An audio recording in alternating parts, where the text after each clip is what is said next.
ಮುಡಾ ಹಗರಣ ಕೇಸ್ನಲ್ಲಿ ಸಿಎಂ ಸಿದ್ದರಾಮಯ್ಯಗೆ ಮತ್ತೆ ಸಂಕಷ್ಟ ಎದುರಾಗಿದೆ.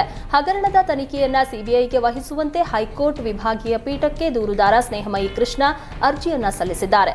ಫೆಬ್ರವರಿ 7ರಂದು ಸಿಬಿಐ ಕೋರಿದ್ದ ಅರ್ಜಿಯನ್ನ ಏಕಸದಸ್ಯ ಪೀಠ ವಜಾ ಮಾಡಿತ್ತು.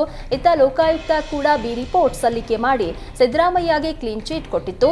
ಈಗ ಮತ್ತೆ ಲೋಕಾಯುಕ್ತ ತನಿಖೆ ಸರಿ ಅಲ್ಲ, ಇದರಲ್ಲಿ ಹಗರಣ ಆಗಿದೆ, ಸಿಬಿಐಯೇ ಇಡೀ ಮುಡಾ ಹಗರಣದ ತನಿಖೆಯನ್ನ ಮಾಡಬೇಕು ಅಂತ ಅರ್ಜಿಯಲ್ಲಿ ಉಲ್ಲೇಖಿಸಿದ್ದಾರೆ.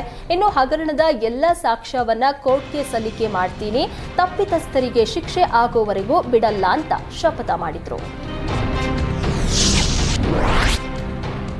ಕಾಂಗ್ರೆಸ್ನಲ್ಲಿ ದಿನಕ್ಕೊಂದು ಬೆಳವಣಿಗೆ, ನಾಯಕರ ಕ್ಷಣಕ್ಕೊಂದು ಮಾತು ಸಂಚಲನ ಸೃಷ್ಟಿಸಿದೆ. ಇದರ ಜೊತೆಗೆ ಹೋದಲ್ಲಿ ಬಂದಲ್ಲಿ ಕಾರ್ಯಕರ್ತರು ಕೂಡ ಡಿಕೆಶಿ ಮುಂದಿನ ಸಿಎಂ ಅಂತ ಘೋಷಣೆ ಮೊಳಗಿಸ್ತಾ ಇದ್ದಾರೆ. ಪಟ್ಟದ ಆಟದ ಮಧ್ಯೆಯೇ ಈಗ ಸ್ವಾಮೀಜಿಗಳು ಅಖಾಡಕ್ಕೆ ಧುಮುಕಿದ್ದಾರೆ. ಕೋಡಿಶ್ರೀ ಸ್ವಾಮಿಗಳ ಭವಿಷ್ಯ ಸಂಚಲನ ಮೂಡಿಸಿದ್ರೆ, ಇದೀಗ ಯಾದಗಿರಿಯಲ್ಲಿ ಮಾತನಾಡಿದ ಕಾಡಸಿದ್ದೇಶ್ವರ ಮಠದ ನೊಡವಿನ ಕೆರೆಯ ಶಿವಯೋಗೇಶ್ವರ ಶ್ರೀ ಕೂಡ ಮತ್ತೊಂದು ಭವಿಷ್ಯ ನುಡಿದಿದ್ದಾರೆ. ಎಲ್ಲರ ಸಂಕಲ್ಪದಂತೆ ಆಸೆಯಂತೆ ಡಿಕೆ ಶಿವಕುಮಾರ್ ಸಿಎಂ ಆಗ್ತಾರೆ ಅಂತ ಹೇಳಿದ್ರು.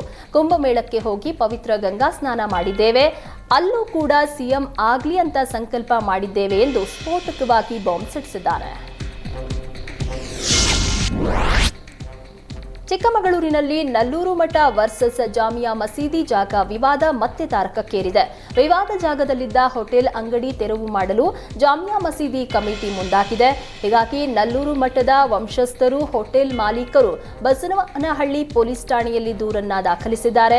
ಜಾಮಿಯಾ ಮಸೀದಿ ಕಮಿಟಿ ಹಾಗೂ ಬೋರ್ಡ್ ಅಧಿಕಾರಿ ಸೇರಿದಂತೆ 14 ಜನರ ವಿರುದ್ಧ ಪ್ರಕರಣ ದಾಖಲಾಗಿದೆ.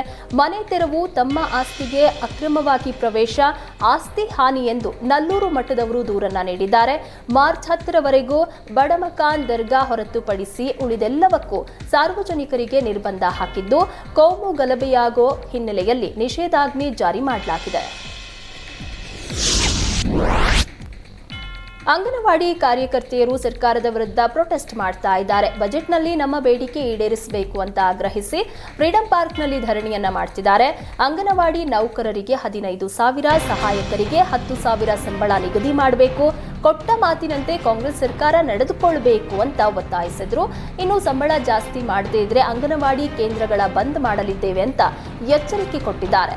ಈಗಾಗಲೇ ಅನಿರ್ದಿಷ್ಟಾವಧಿ ಹೋರಾಟ ಮಾಡ್ತಾ ಇದ್ದು, ಸಿದ್ದರಾಮಯ್ಯ ಬೇಗ ಭರವಸೆಯನ್ನ ಈಡೇರಿಸಬೇಕು ಅಂತ ಒತ್ತಾಯಿಸಿದ್ದಾರೆ.